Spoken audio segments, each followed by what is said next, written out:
Bonjour et bienvenue à une nouvelle vidéo concernant la vérité sur Watchtower et les témoins de Jéhovah. Aujourd'hui, nous allons y aller avec quelque chose de plus léger, de plus drôle, un peu de sarcasme, un peu de rire. Bien entendu, tous les sujets qui concernent la Watchtower finissent toujours par devenir sérieux ou même décourageants, déprimants. Mais je veux essayer cette semaine d'amener un peu de légèreté dans la vidéo. Il faut avouer que quelquefois, qu'est-ce qui sort de la bouche des membres du Collège central est tellement stupide, tellement ridicule, tellement absurde, qu'il faut en rire, car c'est vraiment de la comédie. Et c'est effectivement le cas pour le sujet de cette semaine. Si vous étiez témoin de Jéhovah dans les années 70 ou 80, dans vos souvenirs, vous vous souviendrez certainement qu'on a reçu beaucoup de conseils et de nourriture spirituelle sur ce sujet. On parle, bien entendu, du sujet lourd et sérieux des divertissements. Et oui, toutes les sortes de divertissements. Si vous vous souvenez bien, dans ces années-là, c'était un barrage sans arrêt de conseils, de nourriture spirituelle sur les divertissements. Pensons-y. Pendant que Satan se promenait sur le monde et influençait toutes les personnes, pendant que les gouvernements étaient soi-disant en train d'essayer de détruire les témoins de Jéhovah, pendant que des enfants souffraient physiquement et mentalement aux mains du Collège central, pendant que des gens disaient non à des techniques médicales qui pourraient leur sauver la vie, comme les transfusions sanguines, alors que les femmes souvent restaient et restent encore dans des mariages dangereux et abusifs à cause des règlements ridicules de Watchtower, alors que bien des gens parmi les témoins n'avaient pas de nourriture ou même d'eau à cause des sacrifices qu'ils faisaient pour prêcher la bonne nouvelle, alors que des maladies comme le sida faisaient des ravages dans le monde à l'époque, alors que tout cela se passait, Jésus et Jéhovah, par le moyen de l'Esprit Saint, ont décidé de donner beaucoup d'attention aux divertissements. Et oui, les divertissements. Aujourd'hui, on va surtout se concentrer sur la télévision et le cinéma, car si je parlais de la musique et des sports et des jeux vidéo, le vidéo durerait des heures de temps. C'est ridicule. Les absurdités seront mises ensemble avec le sarcasme. Bien que je suis parti de témoin de Jéhovah depuis bientôt 30 ans, je suis convaincu que c'est encore pareil aujourd'hui dans les publications et dans les revues. Vous m'en parlerez dans les commentaires. Quand il en vient au sujet du divertissement et surtout le contrôle des fidèles, le Collège central ne se gêne pas pour se fourrer le nez dans la vie personnelle des gens. Et ceci inclut comment un fidèle témoin de Jéhovah se divertit, comment il relaxe, qu'est-ce qu'il lit, qu'est-ce qu'il écoute, qu'est-ce qu'il regarde, tout. Et avant de commencer, tenez présent à l'esprit que, en ce qui concerne le Collège central, la vie entière et l'existence entière d'un témoin de Jéhovah devrait être concentrée sur leur organisation et rien d'autre. Il faut aller à plusieurs réunions par semaine, étudier, préparer ces réunions. Et une fois qu'on est allé à ces réunions, il faut ensuite aller dans le porte-en-porte, parler à nos collègues de travail, parler à nos collègues à l'école sur les choses qu'on a apprises dans ces réunions. Mais même ça, c'est pas assez, car si vous avez un peu de temps libre, il faut faire une étude personnelle de la Bible. Il faut étudier pour soi. Toujours l'organisation en premier. Voyez, si vous pouvez voir, les subtilités des conseils spirituels dans la tour de garde du 1er juin 1979, dans l'article intitulé « Qu'arrive-t-il avec les divertissements ?» Donc, le temps libre peut être utilisé pour donner un changement de rythme de la routine régulière ou trouver du rafraîchissement pour continuer avec le travail habituel. Ces chrétiens du début du siècle, du 1er siècle, même s'ils étaient principalement actifs et zélés dans la proclamation du message du royaume, trouvaient du temps quelquefois pour un changement de rythme qui les rafraîchissait vraiment. Alors, c'est clair, le message pas si subtil, c'est qu'il faut se concentrer sur la prédication du message du royaume. La relaxation et les divertissements, c'est très loin derrière sur la liste. Cela fait que même lorsque vous avez quelques minutes de relaxation, vous vous sentez coupable. Vous avez cette anxiété que vous devriez en faire plus pour Jéhovah et l'organisation. Et ce sentiment d'anxiété et de culpabilité qu'il faut toujours en faire plus et plus et plus, c'est cela qui contribue souvent aux problèmes d'alcoolisme qui sont très fréquents chez les témoins de Jéhovah et aux problèmes de santé mentale, de dépression dont j'ai parlé dans une autre vidéo, qui sont aussi très répandus chez les témoins de Jéhovah. Et même si vous ne vous sentez pas coupable de vous reposer, vous vous sentirez coupable de comment vous vous reposez. Voyons voir qu'est-ce que la tour de garde du 1er août 1980 disait au sujet de cela. Le plaisir que les humains imparfaits obtiennent à partir de choses que Dieu hait ou déteste pourrait être comparé au désir qu'un homme diabétique a pour les choses sucrées. Le diabète est une maladie héritée, quoique quelques indiscrétions dans les habitudes de manger et boire ou d'autres facteurs peuvent accélérer son arrivée et aggraver la maladie elle-même. Dû à une chimie corporelle défectueuse, la victime a des désirs extrêmement puissants pour exactement la chose qu'il ne devrait pas avoir, les choses sucrées. Cela fait penser à une citation de Shakespeare. « Vos affections sont les appétits d'un homme malade, qui désire le plus ce qui augmenterait son mal. » Oui, exactement comme certaines maladies sont accompagnées par des désirs pour ce qui aggraverait la maladie, ainsi notre tendance imparfaite irritée nous incline à faire ce qui est mauvais. Nous ne devrions jamais oser céder à des désirs pour de divertissements de mauvaise qualité. Pourquoi pas? Parce que nous nous y habituerons tellement que nous nous trouverons inclinés à pratiquer ces choses mauvaises. Et lorsqu'une tentation viendra, nous succomberons et nous tomberons pour notre chagrin éternel. Si vous aimez certains films, certaines musiques, vous êtes un diabétique spirituel satanique.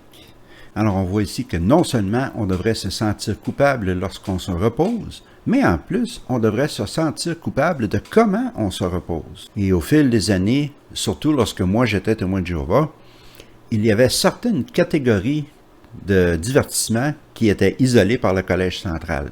Alors on parlait des films, la télévision, la musique et le sport.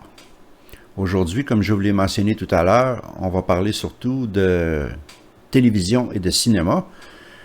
À notre époque, il y a l'Internet et le jeu vidéo, mais on en parlera une autre fois. Je voudrais commencer par préciser quelque chose. Il est clair que dans le monde du divertissement, il y a des choses qui sont très mauvaises. Je ne suis pas naïf. Il y a beaucoup de violence, et de violence gratuite et dégueulasse. Il y a beaucoup de sexe gratuit aussi, de pornographie, même à la télévision maintenant. Jeux de trône, si je ne me trompe pas, c'est le titre en français. Il y a beaucoup de violence graphique et, à mon avis, inutile. Mais nous savons tous nous servir de notre cerveau. Nous en avons tous un.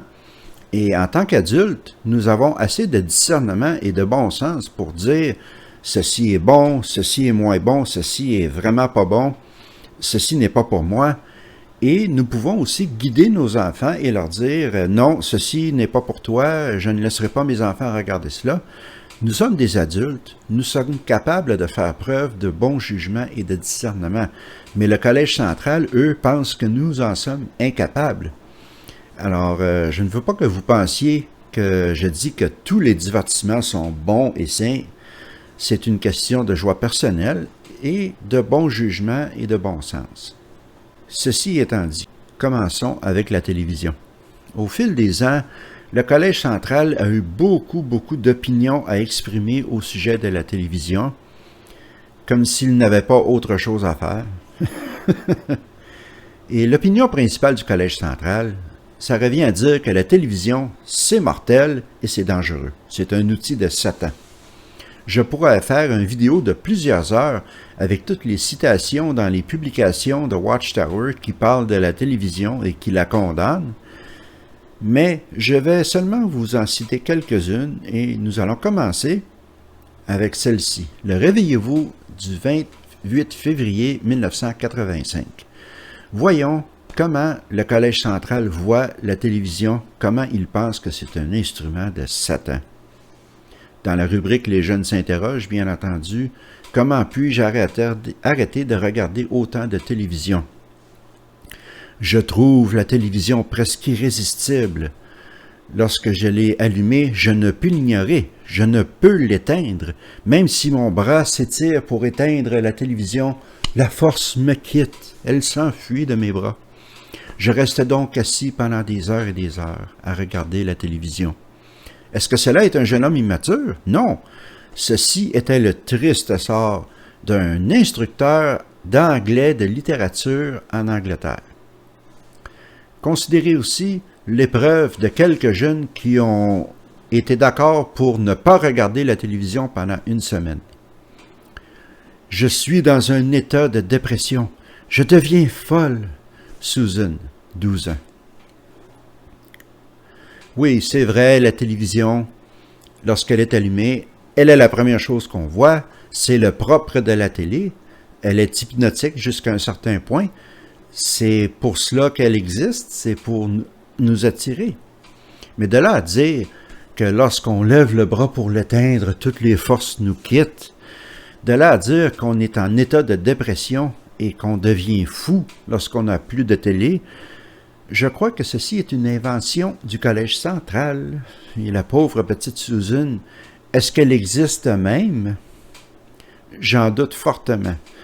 Il n'y a aucune manière de prouver que les gens qui sont décrits dans les publications de Watchtower ont vraiment existé.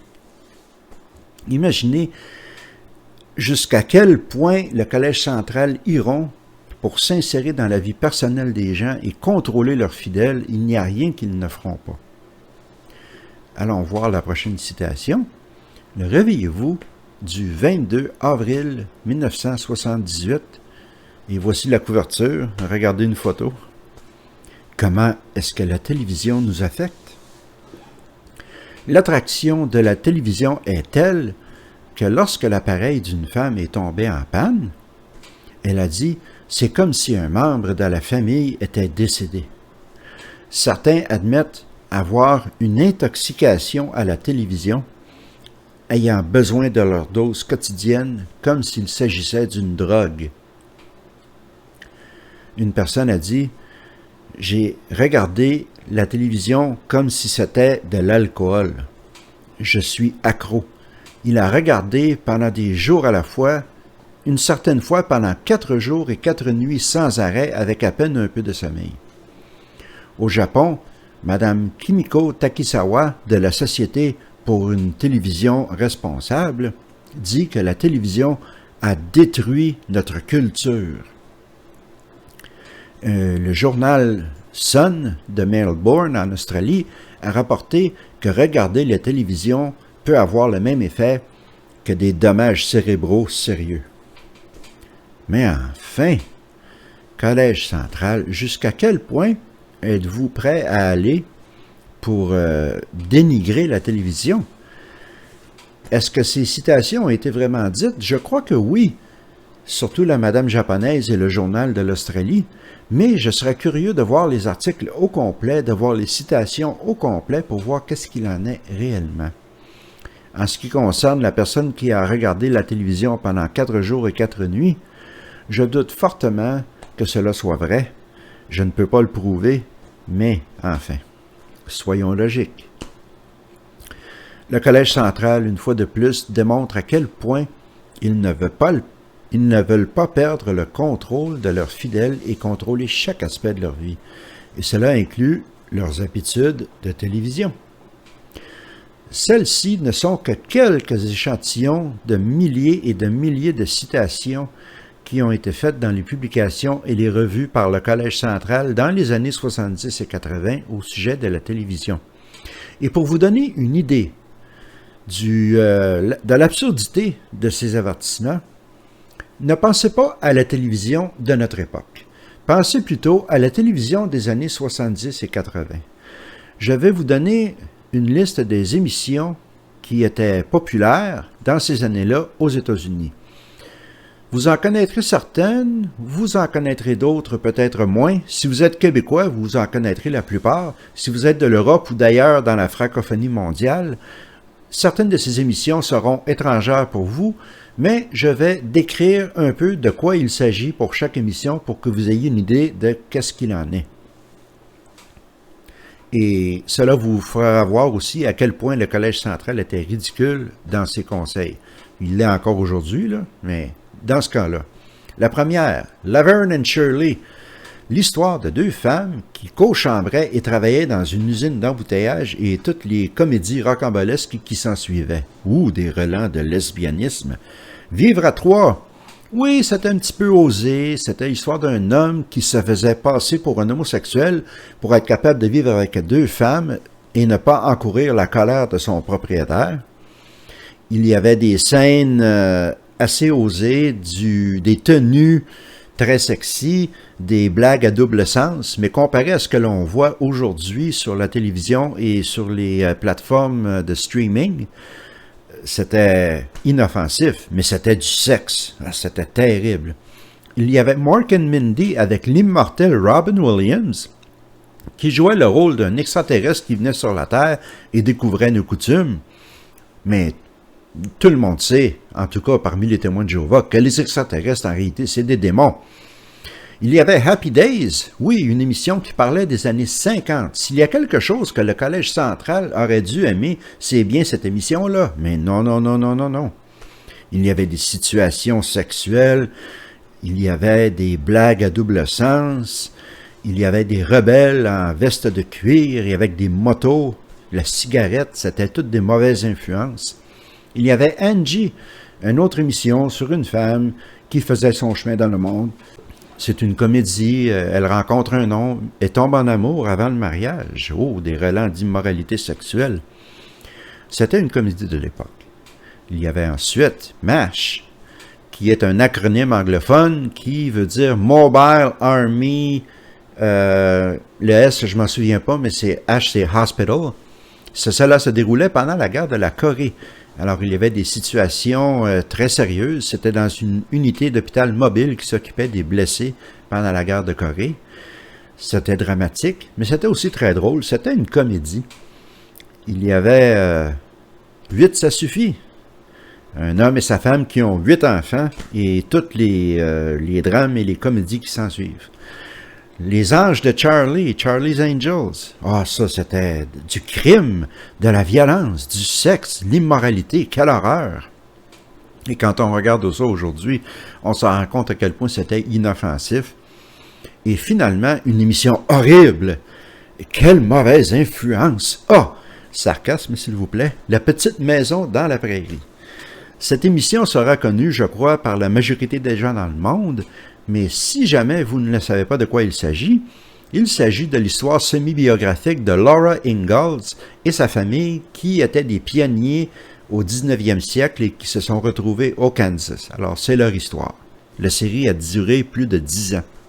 Alors ça, c'était le paysage de la télévision dans ces années-là où le Collège central mettait tellement de conseils qui disaient que la télévision allait pourrir votre cerveau, enlever toute votre molarité, affaiblir votre cerveau, etc., etc., etc. Tout cela pour dire que peu importe que ce soit dans ma génération avec ces années-là ou la génération d'aujourd'hui avec les émissions de télévision qu'il y a maintenant, le message est toujours pareil. La télévision est un outil satanique qui est là pour vous détruire et vous détourner de Dieu. Avant de passer au grand écran, je veux partager avec vous un dernier avertissement qui nous vient de la bonne nourriture spirituelle du Collège central dans le Réveillez-vous du 22 août 1995. Dans un article, Observons le monde, un des paragraphes qui dit « Qui veut jouer à la guerre ?» Dernière lubie des jeunes Américains, les Mighty Morphin Power Rangers. Il s'agit d'une série qui met en vedette des adolescents se transformant comme par enchantement en guerriers maîtres d'arts martiaux. Dans les écoles, on s'inquiète du comportement apparemment obsessionnel des jeunes enfants qui imitent les gestes violents de leurs héros préférés.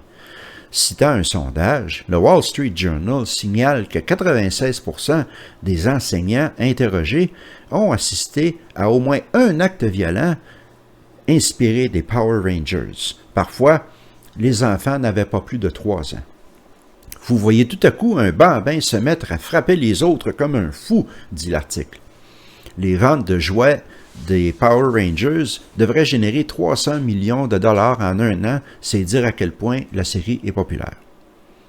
Alors moi, personnellement, je n'ai jamais regardé cette émission. Certains d'entre vous la connaissaient peut-être, les plus jeunes. La plupart des gens la connaissent parce que c'était immensément populaire dans les années 90. Moi, j'étais un petit peu trop vieux pour cette émission-là, mais je me souviens, lorsque j'aurais été en âge de voir cette émission, si elle existait, eh bien, il y avait d'autres choses. Et c'est le propre des jeunes enfants de se chamailler, de se battre quelquefois. Et il faut de la discipline, il faut guider les enfants. Il faut les élever correctement et leur montrer ce qui est bien et ce qui est mal. Mais c'est normal qu'un enfant soit actif, qu'il court partout, qu'il se chamaille, qu'il donne des coups à ses compagnons. Ce n'est pas à cause d'une émission de télévision. Si ce n'avait pas été cette émission-là, ce serait autre chose. Il y aura toujours quelque chose à blâmer. Et c'est la nature humaine. Encore une fois, le Collège central condamne la télévision comme étant un instrument de Satan. Alors, je répète, il y a beaucoup de choses mauvaises à la télévision. Ce n'est pas bon de rester assis pendant des heures sur un fauteuil à regarder la télévision sans rien faire d'autre. Ce n'est pas bon pour la santé. Je ne suis pas naïf, je ne suis pas stupide, je réalise cela. Mais c'est un peu comme se promener à bicyclette. Lorsque vous êtes en bicyclette, est-ce que vous pouvez tomber? Est-ce que vous pouvez vous faire mal? Est-ce que vous courez un risque à faire du vélo? Bien sûr que oui. Mais je crois que je suis assez intelligent pour savoir comment conduire un vélo sans me blesser. Et c'est la même chose pour la télévision. Il faut user de bon sens et de jugeote, chose que le Collège central juge que ses fidèles n'ont pas. Mais quelle est la vraie raison pour laquelle le Collège central veut nous empêcher de regarder la télévision? Quelle est la vraie raison? Allons voir la tour de garde du 1er juillet 1992, dans l'article intitulé « Occupé à des œuvres mortes ou dans le service de Jéhovah ». L'article dit « Par exemple, consacrons-nous une grande partie de notre énergie et de notre temps à la télévision, à la détente, à des lectures futiles ou à des passe-temps ?» D'après un article du New York Times, l'Américain moyen passe plus de 30 heures par semaine à regarder la télévision. Incontestablement, ce temps pourrait être mieux utilisé. Voici ce qu'a dit la femme d'un surveillant itinérant, ou un surveillant de circonscription si vous préférez. « J'ai éliminé presque complètement toutes les activités qui font perdre du temps comme regarder la télévision. Quel en a été le résultat? Elle a pu lire entièrement les 2 volumes de l'encyclopédie biblique Perspicacité grâce aux Écritures. » Imprimé par la Société Watchtower, bien entendu. Alors voilà la vraie raison pour laquelle le Collège central décourage si fortement ses fidèles, non seulement de regarder la télévision, mais même de se détendre et relaxer de quelque façon que ce soit avec des lectures distrayantes ou d'avoir des passe-temps. Non. Il faut toujours en faire plus pour l'organisation, toujours en faire plus pour le porte-en-porte, toujours en faire plus pour les réunions et toujours en faire plus pour eux.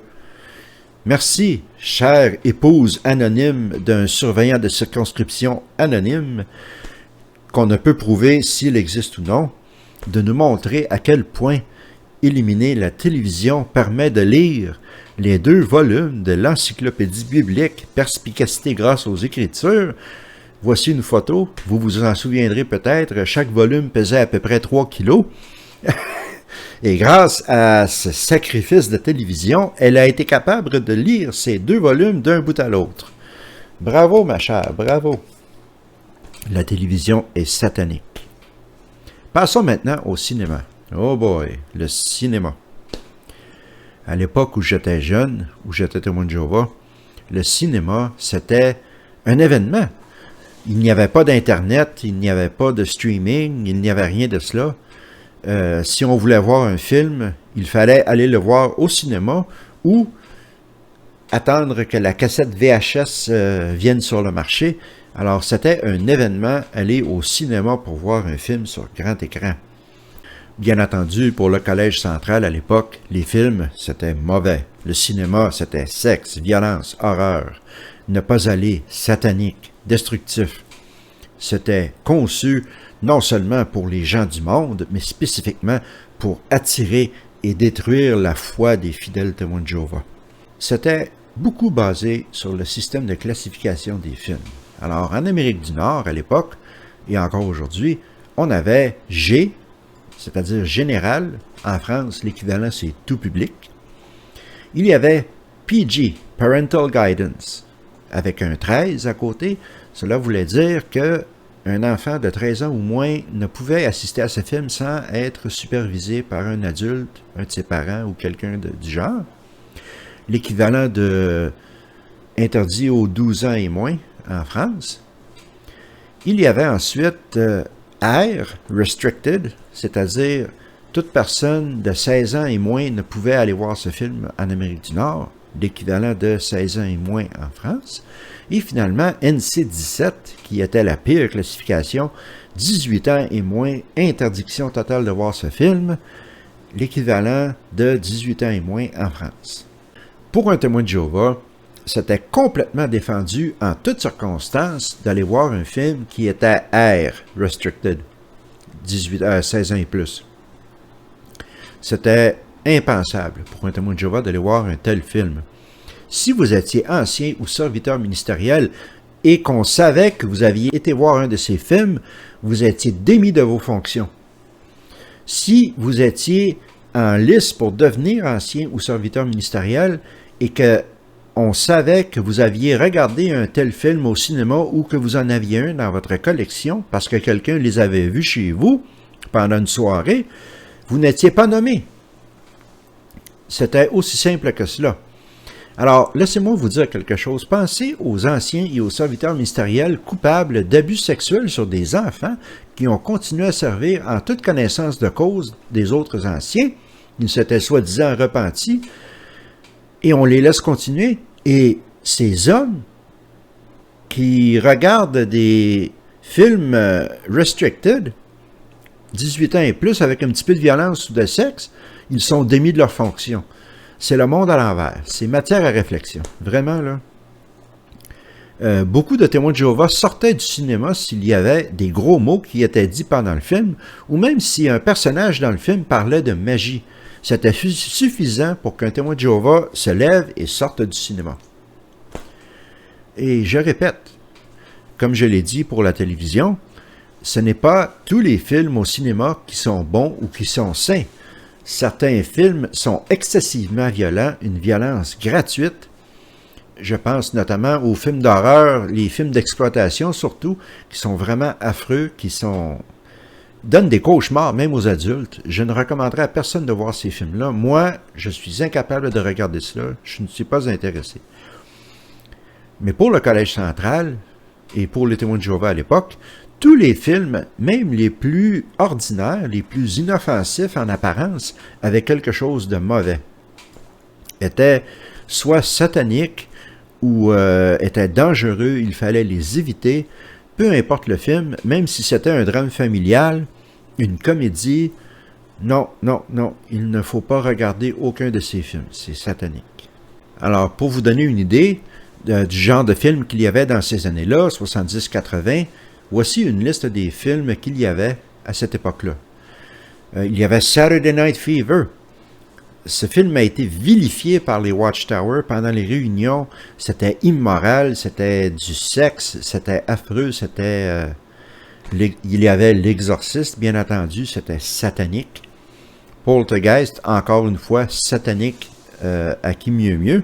C'était des démons qu'il y avait là-dedans. Et même, certains étaient contre Rencontre du troisième type de Steven Spielberg, parce que les extraterrestres, comme je l'ai mentionné tout à l'heure, ce sont tous des démons, de toute façon. Et peu importe le genre de film, peu importe le style de film, il y avait des avertissements continuels dans Watchtower au sujet d'aller au cinéma. Parlons un peu de science-fiction. Moi, je suis un grand amateur de science-fiction, j'ai toujours aimé la science-fiction. J'aime Star Trek, j'aime Star Wars.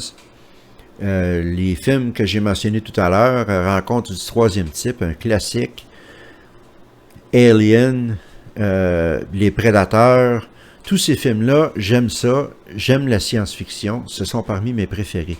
Mais voici ce que le Réveillez-vous du 22 janvier 1984 a à dire sur la science-fiction dans les cinémas, dans la rubrique Coup d'œil sur le monde. Une nouvelle théologie? Peu importe ce que font la prolifération de films de science-fiction ces derniers temps, peut-être sont-ils en train de changer l'image de Dieu dans l'esprit des jeunes. L'image de Dieu comme étant un père ou un grand-père ne me convient pas, dit un jeune de 17 ans. Dieu est plus un esprit, comme la force dans Star Wars ou le retour du Jedi.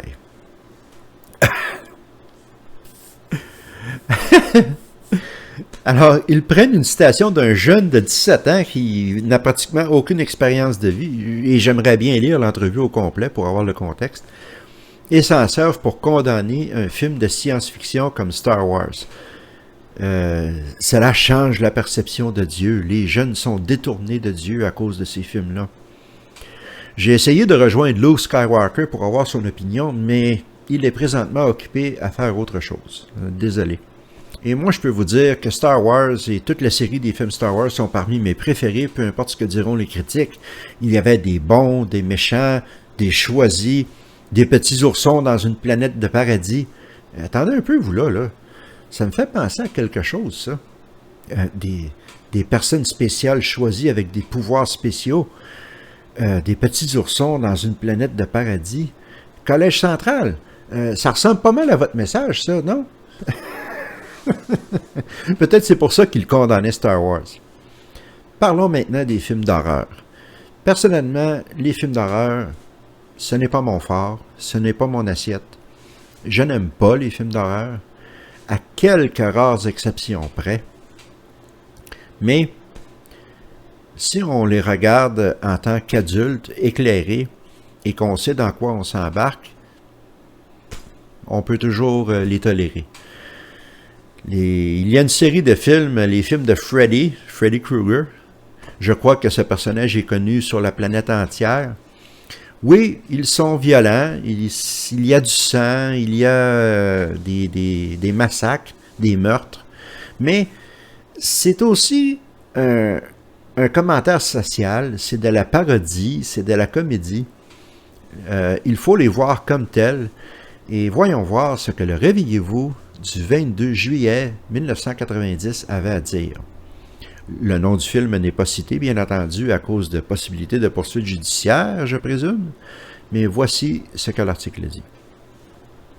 Considérez, par exemple, ce qui s'est passé récemment dans une salle de cinéma.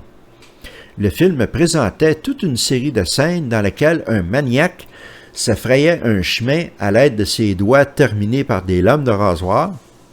Je me demande de qui il s'agit.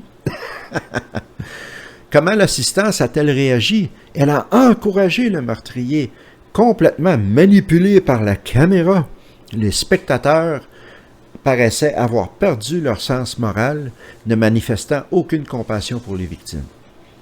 Comme si ces gens regardaient ce film, qui parle d'un tueur qui tue les jeunes dans les rêves avec des pouvoirs surnaturels, comme si ces gens-là regardaient cela en pensant que c'est réel et que cela était vraiment arrivé, que ces scènes de meurtre étaient vraiment arrivées et qu'il encourageait le meurtrier à continuer.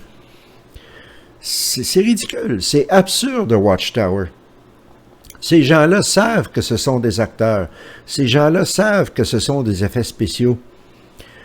Il n'y a personne qui va sortir d'une salle de cinéma après avoir regardé un film de Freddy, aller s'acheter des rasoirs, se mettre des rasoirs au bout des doigts et commencer à tuer les gens.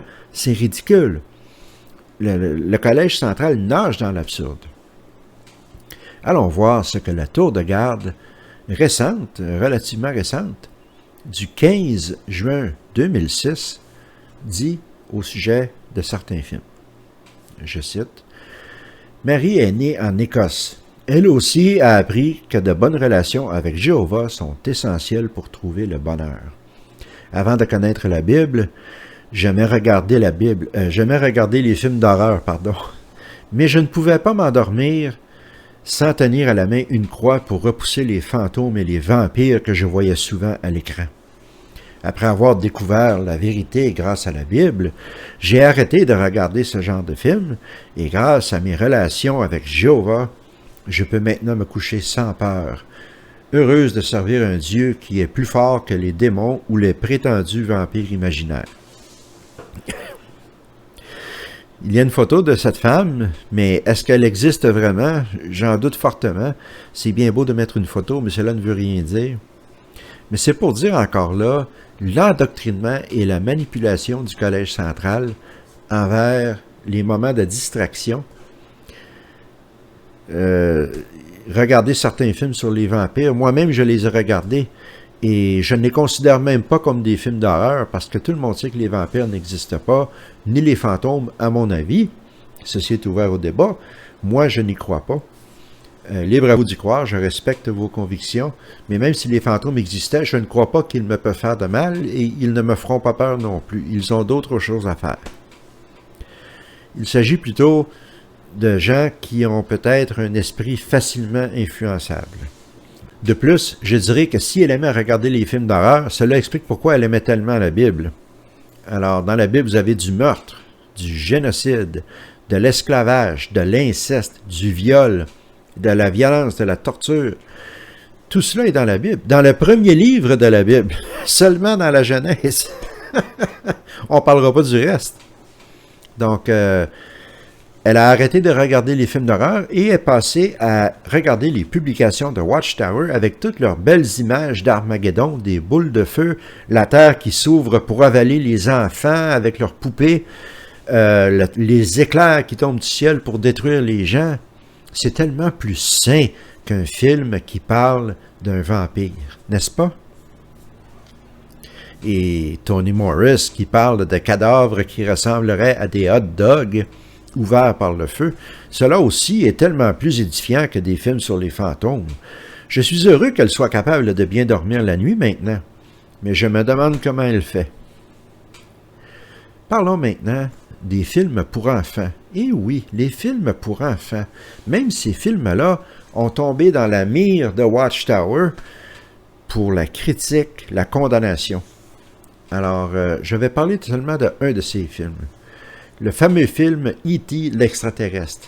Vous savez, tout le monde connaît ce film-là, l'extraterrestre qui vient de l'espace, qui nous a montré l'amitié, comment travailler en groupe, l'amour, la tendresse, qui n'a pas laissé un œil sec dans la salle de cinéma à la fin du film.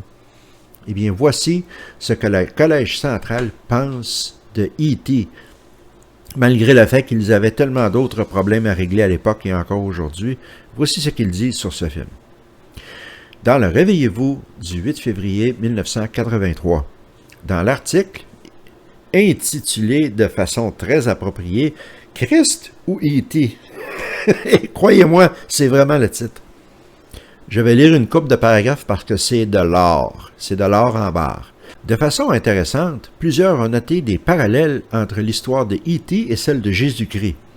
Le professeur Albert P. Miller dit « Je crois que ce qui m'a frappé le plus, c'était l'idée de la capacité de guérir, et lorsqu'E.T. est mort, il a été ressuscité. » Vous avez donc, en E.T., un personnage messianique qui donne une relâche aux émotions positives à notre besoin d'un vrai ami avec des puissances plus grandes que les nôtres.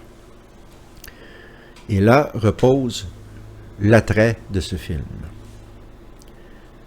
Malgré son message apparemment chrétien, vraiment chrétien, pardon, toutefois, ce film approuve subtilement des actions et des mauvais comportements chez les jeunes.